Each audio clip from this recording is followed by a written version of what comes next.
여러분, 지금 부동산 시장은 규제가 작용하여 수그러드는 것으로 볼 수 있습니다. 그러나 그 속에서 거대한 변화가 일어나고 있습니다.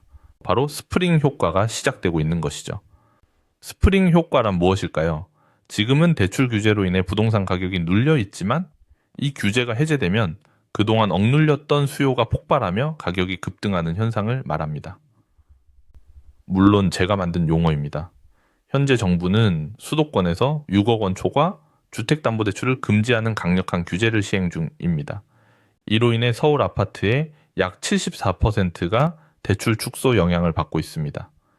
하지만 이러한 규제는 영원히 지속될 수 없습니다.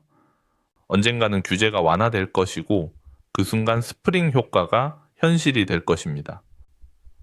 왜냐하면 현재 수도권의 주택 공급은 급감하고 있습니다. 올해 1분기 수도권 민영 아파트 분양 물량은 1,963가구에 그쳤습니다. 이는 최근 5년간 1분기 평균의 10분의 1 수준입니다. 공급은 줄고 수요는 억눌려 있는 상황에서 규제가 해제되면 어떤 일이 벌어질까요? 바로 가격이 폭발적으로 상승하는 스프링 효과가 나타날 것입니다. 이러한 현상은 과거에도 있었습니다. 2014년 대출 규제 완화 이후 서울 아파트 가격은 2년 만에 30% 이상 상승했습니다. 따라서 지금의 규제는 단기적인 가격 안정에는 도움이 될 수 있지만 장기적으로는 오히려 가격 상승의 불씨가 될 수 있습니다. 여러분, 지금이 바로 부동산 시장의 미래를 준비해야 할 때입니다. 스프링 효과를 이해하고 그에 대비하는 전략을 세워야 합니다. 제가 말한 내용의 전제는 나라가 IMF처럼 금융위기가 와서 폭삭 주저앉는 선이 아니라는 선에서 말씀드리는 겁니다.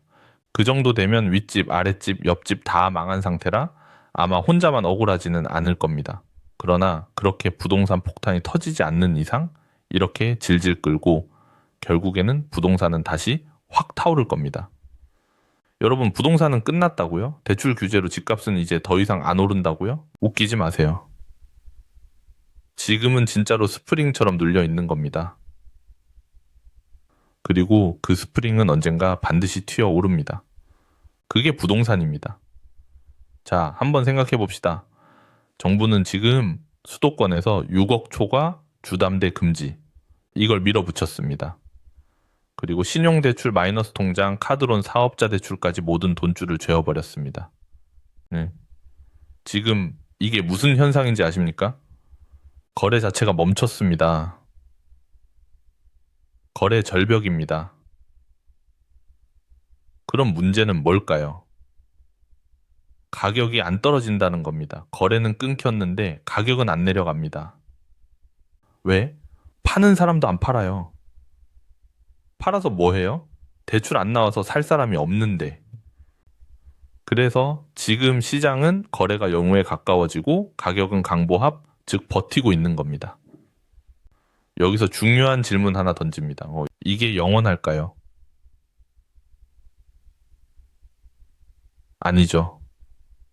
절대 아닙니다. 언제든지, 어느 순간이든지 이 스프링은 풀립니다. 언제? 정부가 규제를 풀 때. 왜? 세금 때문입니다. 취득세, 양도세, 종부세, 법인세, 다 거래가 있어야 거치는 세금입니다. 근데 지금 거래가 막히니까 세금이 안 들어옵니다. 국가 재정에 바로 직격탄이에요. 그리고 또 있습니다. 경제가 멈춥니다. 부동산 거래가 끊기면 이사도 안 갑니다. 가구도 안 바꿉니다. 인테리어도 안 합니다. 부동산 중개업소, 인테리어, 가전, 이사업체 다 죽습니다. 그래서 정부는 결국 풀 수밖에 없습니다. 그리고 정부에서 코스피 5천을 말했습니다. 지금 코스피 국장은 날이 갈수록 오르고 있습니다. 뻥튀기해서 5천을 무조건 만들겠다는 겁니다. 이렇게 되면 결국 자산이 이동합니다. 어디로 이동할까요? 코스피가 5천도에서 현금 가치가 하락하면 이후에는 어디로 이동할까요? 부동산입니다. 자, 그럼 그 순간 어떤 일이 벌어질까요? 대기 수요가 한 번에 몰립니다. 현재 대출이 막혀서 못 산 사람들, 떨어지면 사야지 라고 기다리는 사람들, 지금은 관망하는 사람들, 그 수요가 한 번에 폭발합니다. 그럼 가격은요, 그냥 오르는 게 아니라 튀어 오릅니다. 정확히 스프링처럼 폭발합니다. 더 중요한 건요. 이런 상황에서 공급은 있습니까? 없습니다.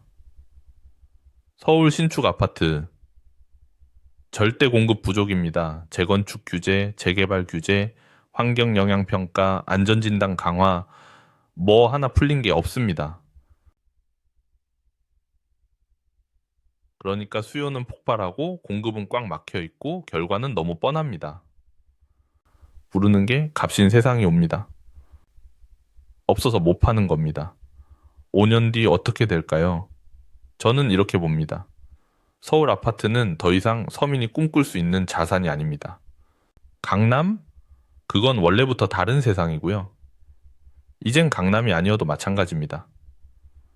마포, 용산, 성동, 송파, 강동, 강서, 구로, 영등포 이 모든 지역은 이제 현금 부자만의 세상이 됩니다.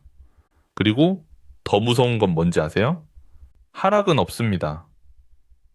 거래가 없으면 가격이 떨어지는 법도 없습니다. 정부는 이미 수를 잘못 뒀습니다. 대출을 막아서 집값을 잡겠다고요? 그건 그냥 시간 벌기입니다. 하지만 이 시간은 누가 버는 시간입니까? 현금 가진 사람들입니다. 중산층, 서민 그냥 대출 막혀서 구경만 합니다. 결국 몇 년 뒤 거래 풀리면 지금 현금 부자들이 사둔 집들은 몇 억이 올라가 있습니다. 그리고 중산층은 영원히 내 집을 가질 수 없게 됩니다. 여러분, 지금은 규제가 먹히는 것 같아 보입니다. 하지만 진짜 폭발은 조용히 준비 중입니다. 이게 바로 스프링 효과입니다. 누르고 누르면 반드시 튀어오릅니다. 나라가 완전히 리셋해서 부동산 폭탄이 터지지 않는 이상 지금의 가격을 다시 찾기는 어려울 것입니다. 감사합니다.